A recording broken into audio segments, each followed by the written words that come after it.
Pastors Hart and Dominic Steele. Thanks for joining us today, making key staff appointments with Bruce Clarke and Pete Stedman. We don't have to do it often, but when we do it, the stakes are super high and the consequences are massive for good or bad. I'm talking about making a key staff appointment. And let me be transparent, I'm in the middle of it at the moment. My key associate, John Kwan, of 9 years, well, been with us for 11, but 9 years on staff. He finished up a couple of weeks ago to go to be the senior minister at another church. And I'm thinking, I don't feel very experienced on key staff appointments. And so I thought I'd invite two of my friends who are much more experienced and better at it than me and ask them to share with me their wisdom. Bruce Clarke is the Senior Minister of St Matthew's at Manly on Sydney's Lower North Shore, and Pete Stedman is at Norwest Anglican in the northwest of Sydney. Bruce, your pastor's heart, the stakes are so high on key staff appointments. Look, they are. There's some staff appointments which are part-time, they're internal, and they're important, but it's different to when you're making a very significant pastoral appointment of a full-time person, because typically they're coming from outside the congregation. Mm-hmm. And my heart is, I want to get it right because I'm basically uprooting a person's life. And it's not like, if I can say, a secular job where you've got your church community, you've got your place you live in, and that stays the same, and you just change your place of employment. When we put on someone full-time and they're coming from outside, everything is changing for them. Their family's coming, they're moving house, they're moving geography, and their whole life basically gets transplanted from one spot to Manly. Mm. And I want to work as hard as I can to try and make sure it works for both of us, and that the appointment is successful. Mm. So, and it's not easy, you know. I'm glad you don't find it easy. Pete, the stakes are high? Yeah, they are high. And one of the things that I really value is a unified, harmonious staff team. It's a joy to be a part of, and the whole church, it's a gift, it's a blessing, as the scriptures tell us, for the whole church when our staff labour well together. And so I feel a real pressure when I lose key staff, and that pressure can force me into rushed and rash decisions. And so it's a real opportunity for me to humble myself before God and to remind myself of what I say to our church, which is God loves Norwest more than I do. But I need to believe it in that moment, not just say it, you know. And that might mean we go for an extended period without someone, but that drives me to my knees, actually, and that's a good thing. And look, I love what Pete said, because that is a second thing. Like, our staff team is in a good place, and so whoever I bring in, it's really important that they fit in. But we'll talk about that as we go through. It's messy when you get it wrong. Very. It's so painful. And so I think one of the things that will come out today is the levels and the extent we go to find right staff, which will probably feel ridiculous to people who have never had an experience go pear-shaped. Mm-hmm. And if someone was just to say this to me and I'd never had it go wrong, I'd think, really, do you need to do all of that? And maybe some people don't, but I've learned the cost is so high on me and others and the church when it does go wrong that I want to be very slow to lay hands. Mm. So how do you think, Pete, when you're thinking just the whole beginning of the process? Yeah. I'm open to the fact that it's a long process, and that it's not, I'm just going to throw up an ad on Sydney Anglicans and have someone in the job in 2 weeks' time. It's not that. It could be months of really getting to know someone. And so I think one of the early things I do is we go back to first principles. What are the things that we think under God someone needs to work here? You know, we pray about that as a staff team, we talk it through, and then we start that process moving forward. Jesus first, team second, and then role? Or? Yeah, so that's the way we think about it at Norwest. When people come on, we want them to come on understanding that Jesus is number one, and the vision and the mission, and we're appointing to that role. Then the team is number two, and then their particular task or role or ministry is number three. And the reason we say that is because actually in a growing church, or a shrinking church, or a church that is actually open to moving different directions, people's roles will change. Mm-hmm. And my role every 2 years my role changes, and that goes through the whole team structure. If someone comes in and says, I do this and that's what I do, that's not going to be a good cultural fit for us. I've got a number of things I go through and interestingly, Pete and I both have it all tied around the letter C. The first thing is their Christian character, and that's the most important thing for me. They could fit in with strategy, vision, but if their Christian walk and their faith is not at a mature level, I'm not interested. And I always start there because you can get wowed by people's ability, by their passion, by their enthusiasm to fit in and be part of the place. But if they're not in a good place with the Lord, that's the end of the conversation. And I've done that once. Made a bad decision because they weren't? No, I've just, it's happened a couple of times where I go, I just don't think you're in a place spiritually where I want to bring you onto my team. And I've got a number of key things I look at. One is have they got a genuine conversion? That might seem a very basic thing to say, but do they really know God? And do they know the gospel? And do they love Jesus? And have they been soundly converted? A second thing I look at, and I've learnt this the hard way, is, and it's particularly important when you're putting people into positions of authority, what is their relationship to authority? Because they're going to be given power, in a sense, to exercise. And all of us work under authority, all of us work on a staff team with peers, and all of us will be leading teams. And so what are you going to do with that position and the authority you're given? And it's a really important question for me. And they're questions I try and find out from both them in terms of question and answer, but also from talking to other people. Are they someone who actually respects their boss? How do they cope with correction? Do they take direction well? Now, when you How do you ask that question of somebody? I do a lot of referee checking. Okay, and I will want to talk to other people about their experience of working with them. And you're talking about both submitting to your authority and them and people under them. Yeah, how will they use authority in terms of their leadership? I mean, a significant issue is this person someone who's entitled? Are they a bully? Or actually are they a servant leader like the Lord Jesus? And in the interview process, one thing I learned very early on is don't ask them about what they might do. Always ask them about their past experience and what they have done. Because people don't tend to change quickly. And I've seen some very interesting things come out in the interview process, but a lot of it comes out through referee checking. And this is why the process takes a long time, because you've got to check with just a fastidiousness people's background and where they've worked and the experience of other people of working with them. And you learn a lot from that. You'll learn about their strengths, their weaknesses, and everyone's got weaknesses, that's okay. But are they things that you go, actually, I don't want that person on my team because of these issues in their Christian character? Let's talk character with you, Pete. You were telling me just as you arrived about asking some people some quite personal questions.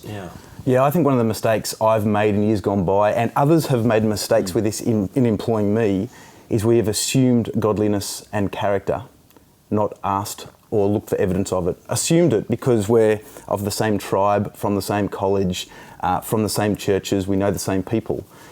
But I know my own heart, and I know that actually I need to be held to account and push and work hard at my godliness. And so I don't want to make the mistake of assuming that. So we're interviewing someone now for a significant and reasonably senior role, full-time role. He's had 3 or 4 interviews already, which include meals, coffee shop visits, time with his family, and there's reasons for all of that, deliberate strategic reasons for all of that. And that was all in group context with others asking questions as well, because I wanted to broaden the perspective of just me, because I've got blind spots everywhere. But as we get to the pointy end, I caught up with him the other day and we went out to a coffee shop, which was deliberate too. I wanted to see the way he interacted with people of no consequence to him, like waiters, not just those who are going to employ him. And needed to talk about relationships and his history, and if Satan was to come after him, where would he go? Because those things will all come to the surface in time. Ministry has a way of pulling all the things out of you, both good and those things that we struggle with as well. And I wanted to have that opportunity. And I want to say this was a very humble and godly guy. And so that's back to character, humility. That's one of the key things that we look for at Norwest. And with a real sense of awareness of his own frailty, which was very important. Entitled people, you said a moment ago. Yeah. What was your concern there? I mean, I'd just like you to flesh that out. I don't want them on the staff team. They feel entitled to whatever. They're not servants, and they don't give to people. They want to take from people, and it's a thing I'm looking at is how do they actually interact with people, and what are they known by? Is this person known as a servant leader, or is this person known for the way they don't listen to people? And I talk to people, and we do referee checking, just to find out how they've interacted in team contexts, in running teams, and what is their style of leadership, and how do you sum that person up? And we live in a very entitled culture today, and so I think it's something that we've got to be very wary of, that people are absorbing that into how they interact and relate to people. What are the giveaway lines that somebody has that mindset? Again, I go back to talking with people who are referees, and it's just interesting. We just ask them, how do they go leading things, and how do people find the experience of being underneath them as leaders? And can you tell about any issues that have arisen? And it's just, so there's not one specific thing, but I'm very much about going, people don't change that much, and so tell me about actual experiences that you've had with this person. Yeah. Right? Yeah, I've got an example of this actually, which has just come to me as you're talking, Bruce, which is I'm wary of people asking about housing too early. Now, I know why that happens, because actually there are some roles and some ministers who have treated people poorly in housing, and they've obviously got some good advice somewhere along the way of make sure your housing is secure. But at our church, our wardens are superb and they look after people so well, and we communicate that early. But when there's questions that keep coming about housing and housing and housing halfway through the process, I just think that's an important issue, and we're going to get to that. But let's just make sure there are other things. I'm just aware of the questions about my needs that come up too soon. They're good questions, they need to be asked, but I just feel there's a waiting, and this is where you need to be wise and have others around you, because those questions are important at the right time. I think what Peter said, the team fit is the secondary thing. So the first thing is their spiritual walk with the Lord and their heart for the gospel. I mean, I want to employ someone who is fired up for Jesus, okay? That it's genuine. And they're living in a way that you go, I want that person in my church leading. But the second thing is both the cultural and chemistry fit. And I remember hearing a leader say that he had this saying, if the person puts their head in your door 6 months later and you're not pleased to see them, it's going to be a long journey. Because the nature of ministry is it's so relational. We're doing life together. There's got to be a chemistry fit with both yourself and the team that you think this person is going to get on both with me and the team. Now, me less if they're not reporting to me, but if it's someone who I'm going to be working closely with, I've just got to be able to get on with them. And there could be people who are really good people. They should be in ministry, but for whatever reason, you don't quite click. I'd be wary of hiring them because I think it's going to be a long journey. Now, you can get to know people and, Christian love will overcome a lot of things, but that's a very important thing that actually I feel like this is someone I can work with. And importantly, I think, can they work with my team? Because we've had some periods in the past where the team wasn't in the great place. We worked through that, and I'm very, basically I won't bring anyone in who won't be able to fit actually within the team now and be a team player. So it's two things there. Can they get on with my team and can they work with my team? And that's the second thing before we get to convictions and competency. Right. Which are really important. Yeah. But they can wow you. You think, they're on the same page as me. And let me just say, it's really important to be on the same page. Now, I don't think you've got to be on the same page as everything, but I always talk about some particular issues in terms of, some of the hot topics are obviously women's ministry, where you stand on that. Another one is doctrines and ministry of the Holy Spirit, that I want to have a sense of alignment. Now, they don't have to be exactly the same, and depending on the seniority of the role, but you want to feel like actually, I'm not going to be having discussions with you and arguments about what I would think are, clear things. Yeah. Because it just you end up just having a tension there that is just unhelpful going forward in the long term. You want to feel like actually we're on the same page together. Yeah. But it's not just those theological things. There's also conviction about how you do ministry.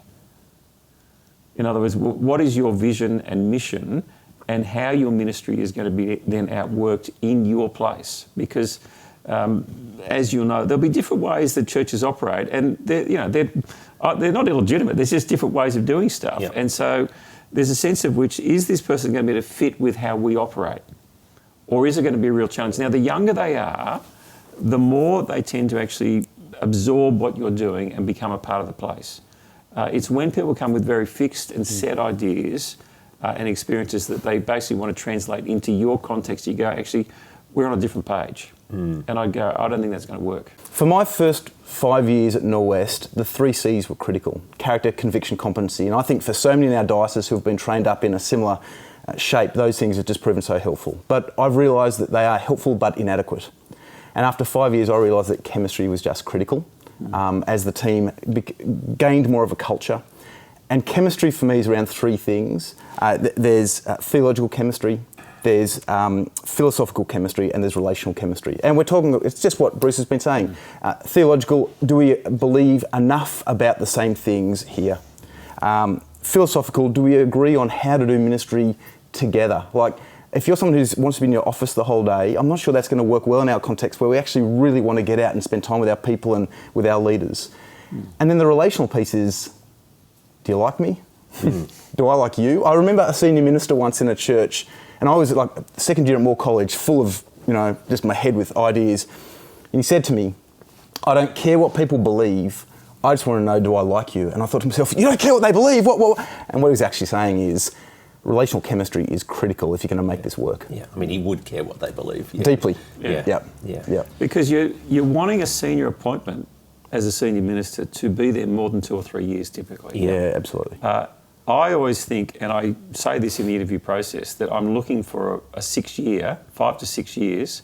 If it goes longer, great, but I'm hoping it's going to work that long. And the reason for that is it takes a year or two for any full-time staff member to find their feet, to get to know people. They really don't start producing significant ministry fruit until the end of year 2 and 3. And if they're gifted, and we'll come to that, you want to employ people who are spiritually gifted in ministry and have got competencies, that it takes time because of the relational element of church life for it to start to come out. And if you can find somebody who can stay with you for those 4, 5, 6 years, the fruit that's born is far more significant than churning over people every 3 years. And the other thing is the congregation gets exhausted by it. It's just not healthy for them to have staff turnover continually. They just have to keep getting to know new people. Yeah. I mean, that's a helpful line you just dropped. I'd like you to be here for 6 years. Are there other kind of key lines that you make sure you drop in the interview process? I'm just thinking one, I'd like you to work from the office. Do you know, what are some of the key lines that you make sure that you kind of put in as pegs in that early stage? Pete? Yeah. There's a whole bunch, and they can't all come out in an interview. In fact, I think interviews are the worst ways to determine people's suitability to work with you. Even a 2-hour interview, even 2 2-hour interviews, because everyone's got game faces on, and you need to somehow cut through that. I think staff handbooks and being clear and having people work through them. I think being clear on cultural markers. We have something called the Norwest Way, 5 clear values that as a staff team we will champion, that we will live for, that we will die for, and we'll call each other on, an agreement around that. Just quickly. Yeah. What they are. And so there's bylines for all of them. I'll give you the top line. Number 1 is humility lives here. Number 2 is the piece has to fit. That is, we don't do disparate things. We're actually aligned here and we're deliberate in what we're trying to do together as a team. 3 is we're courageous in conversation. That actually we will have the full and frank conversation in a timely manner, not just hold things back. That's proven remarkably helpful to pull one another out from that sense of, I won't say anything, and sweeping it under the rug. Number 4 is quality counts. Everything communicates something. So we actually work hard at doing things well. 1%ers add up, we say. And finally, it's more fun together. We are genuinely a team, so we do work together. We are from the office. We actually love each other. We spend time as families, not in a manufactured way, but actually in a sense that what a privilege it is to be able to labour together in the harvest field in this capacity. Most people don't get to do that, and we do. Yeah. Bruce? We've got a staff handbook, which I would highlight top line issues, and I think I might even give it to them to look at. Sometimes they don't get that till after an appointment's been made, but there are certain key issues in terms of how we work. One is we work from the office. I mean, our policy is if you've got a 4-day midweek and Sunday, if you've got preparation, that you can have a day out away from the office for preparation time. Because I get that people want to have some time alone to pray, to read, to think, away from the busyness. But apart from that, we work at the office. And look, we're blessed in that we actually have offices. I know some people in some situations don't have that. And I would encourage you to think, how do you interact? Because there's so much ministry informally and teamwork that happens just by being together.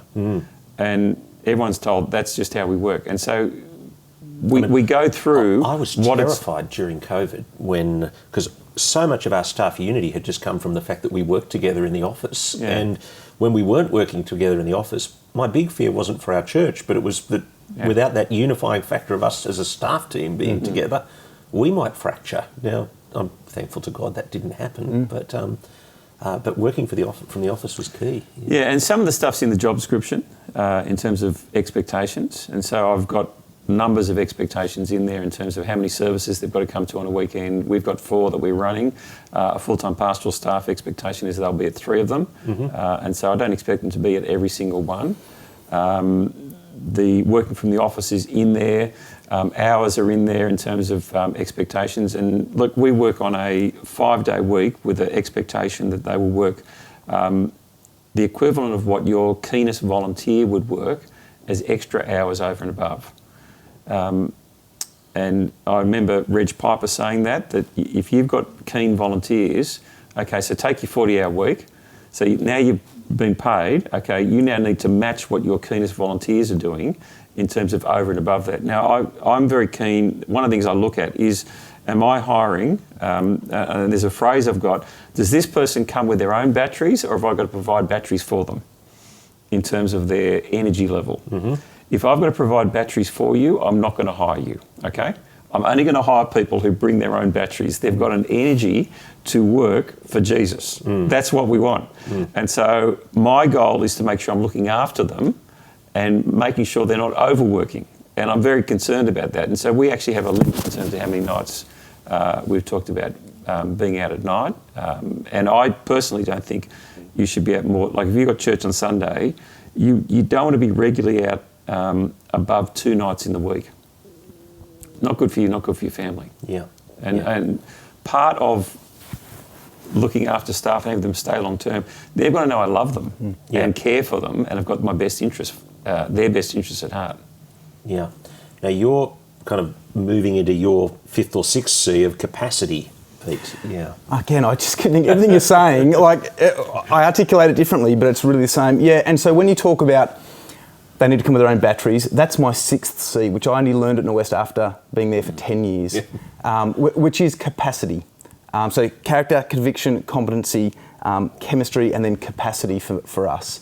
That it's actually not fair to anyone if I employ someone who does not have the capacity to run at the pace that the ministry requires. Now, certain churches run faster than others. Certain ministries within certain churches run faster than others. Everyone has their natural ability to work at a particular speed or rate. There are seasons where you can increase that by 10%, not much more for a window. It actually does a disservice to that employee, that new appointment actually, if I put them into a role where they're actually don't have the capacity to do it. It's damaging to the team because that can raise levels of frustration with someone who doesn't seem to be serving in the same way as others. It's damaging for the appointee's family, and then the church body feel the weight of that as well. So more and more in the last few years, I'm thinking about what is this person's capacity, and can they serve consistent with not the speed, but actually the tone and the energy of the church and the role that they're moving into. You had another line about working through people, not just doing the ministry. Oh, so absolutely. So that's just so there are key requirements, and this is probably back under competencies. When a church, I think, maybe when a church is smaller, you can have much more generalist. When there's two pastors overseeing a group of people, I think you need to be looking for generalists. At a certain size, you start to require specialists more and more, and so that's what we need. So right now, I'm looking for a director of family ministries. That's not to do kids' talks. That's to look after the 50 leaders under them. That's to set a vision. That's to actually think about the next 5 years of kids ministry. Stages of development for children. What do kids in years 1 to 3 need? What do we want them to hear? We don't want them just to hear that Jesus is the good shepherd every week, of course. That's a really important thing, but it needs to be in a broader structure. And so I need someone who is visionary and is deeply strategic, someone who is intentional and works to outcomes, not just tasks, but then someone who has the leadership, and different roles require different leadership abilities, but leadership to actually lead leaders of leaders rather than just lead children, or whoever that might be. And so all of a sudden your pool of people gets smaller and smaller and smaller. They're pretty specific requirements, actually, and not as common as you might think, is my experience. Okay, so how do I find this person? I start by praying. Yeah. You've just got to take your time and work hard, and like we advertise, but I'll also talk to people, get on the phone and just try whatever means to try and work out who is out there that is a potential person to come and work with me. And one of the things I've got deeply in my head is don't hire until you find the right person. And if it means waiting, you wait. Currently, we had our children's family minister. She took a job up in Northern Territory, and God bless Naomi, she's gone up to work with the diocese up there, which I think is fantastic. But we have basically had to wait 18 months to replace her. And the appointment who we made is not coming until July, and it's an 18-month wait. Right. But I'm prepared to wait, and we've put in temporary staffing in the meantime, because I won't make an appointment until we find the right person. And I have the identical story right now. We've just lost a wonderful kids pastor. It will take us at least 12 months to replace him. There's a real cost with that for our people. And I've needed to get on the front foot with them, as Bruce will have as well, to say, your children are too precious to us for us to put the wrong person in this role. So we're all going to wear this cost together. So how do you find the right person? Prayer, patience, casting a wide net, and knowing that God is sovereign over all. And actually, I think as I've grown in wisdom very slowly over a decade now at Norwest, more than a decade, it's a long game. It's a long game. I don't have to solve it in 12 weeks, which is absolutely my personality. God loves Norwest more than me. He will raise up the right person at the right time, and I just need to be faithful and prayerful as I wait for that. Talk to me about your blind spots and in how you involve other people in. My wife is very helpful. She says to me, Bruce, you get too excited too quickly. That's my problem. I'm an enthusiast. I think I can make this work. Yeah. I think you've just said something which is very true. I'm a natural optimist, and I will think I can make it work. And I've learned sometimes it doesn't work. And I've had a few difficult issues to deal with in the past with staffing, and part of it's my fault. And that's why I probably take longer these days, because I want to try and have as much confidence as possible. And Kath will speak into me and go, I think you're just getting too excited too quickly. So that's one thing. I've got a warden who similarly has done that, and he just says, Bruce, you just get too excited too quickly. And so we've got a long process. One of my staff members joked because they heard I was coming to speak on this topic, and they said, oh, you're going to talk about the 17-step process you've got, Bruce. I said, and he was being serious. I thought, no, it's not 17 steps. Probably is. But I think it is for you guys. No, it's only 15, Dominic. So I've learnt I've got to go slowly, and also it's been very helpful to have some lay people involved who are insightful, and also to have some women involved. They've intuited things that sometimes I've not picked up. And I remember one staff member coming and talking to me and said, look, you seem very fixed on this person, but do you actually want to hear what I have to say? And it was a very telling moment. And I said, no, I do want to hear. But what she said wasn't what I wanted to hear, but I needed to hear. And we ended up not going forward with that particular appointment. And it's interesting on that one, my wife said something very similar about a week later. Now, if I'd rushed, we would have made an appointment, and I don't think it would have worked. Yeah. But there was one of my staff, one of the ladies, and my wife who spoke to me and just said, look, you're just not seeing some things. And the reality is, I will see some things that others don't see. They and others around me will see things that I don't see. Yeah. And I always want to try and have a small group, not too many, who are working with me in terms of the appointment. And part of it is I'll get board parish council, people who've got some level of involvement in the area to come and be a part of it. And what I'm looking at is their insights that they bring to the interview process, the selection process. I'm also looking at how these people relate to them. So I'm in Manly. The people there are very able, and there's a culture fit where I go, how are these? I might be able to relate to you, but are you going to be able to relate to these people? Because that's who you've got to minister to. That's who you've got to win over in terms of developing leaders. And if you don't feel confident doing that, then I'm not going to put you on. Pete? There's manifold blind spots. Knowing that's pretty helpful, and I've learned that more and more. One I've mentioned, I've assumed godliness. Now I ask for it and look for it and speak to referees about it. Secondly, I've been too fast to hire and too slow to encourage people to find new roles in other fields. Lencioni speaks about in one of his leadership books how what a lot of us do in interviews is the first 5 minutes is convincing ourselves why the person... Sorry, the first 5 minutes is becoming enamoured with the person. The next 55 minutes of the interview is convincing ourselves why we're right in the first 5 minutes. That absolutely nailed me when I read that, because I'd seen myself do that, which means I stopped listening. So a blind spot is having other ears, other perspectives who come in. But the other thing, my other blind spot is I think I've worked with existing staff too long when they should have moved on, to the detriment of the staff team and the ministry. And I think it's been because I've lacked courage, actually. Because people move in lock, stock and barrel, because you share your life and doctrine, because they're so enmeshed, I think I've thought often, if I actually lead through this and say, I think we need to talk about a transition for you, I can see all the pastoral implications ripple out, but I've seen a cost, and I've needed to actually grow in courage in that.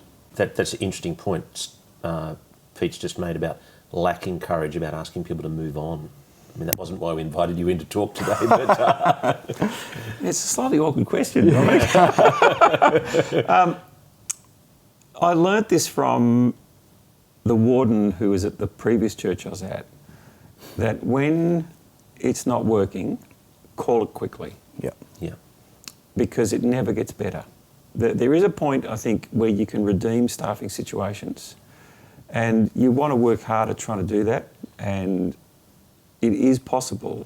And particularly as Christians, where we believe in reconciliation, we believe in fresh starts, and so it is possible to have some bad periods working with staff and turn them around. But there's also a point sometimes where you go, this isn't working, and you've just got to call it and go, it's not working, and be honest about it. And it can be very difficult though, because of what I said at the very beginning. A person's whole life is invested there. Yep. And so there's a gentleness, but yet you've got to have that courage and the clarity to go, actually it is working, or it's possible to redeem, or actually this is not working. And typically you want to get other key voices, not too many, of your leadership team. And so I work closely with my wardens at that level, and they do speak into my life and say, look, and they give you a perspective from lay people involved in the ministry. And it can be both helpful, or it can be the sense of, no, it's not working, then they're confirming what you might be thinking. Sometimes when it doesn't work, it's our fault. It is. Look, that's what I said earlier on. You know, I've got to take responsibility for mistakes I make. Yep. And I'm the reason why it hasn't worked sometimes. And there's a humility you've got to have as a senior minister to go, actually, I think I'm stuffing this up. Yeah. And you've got to own that.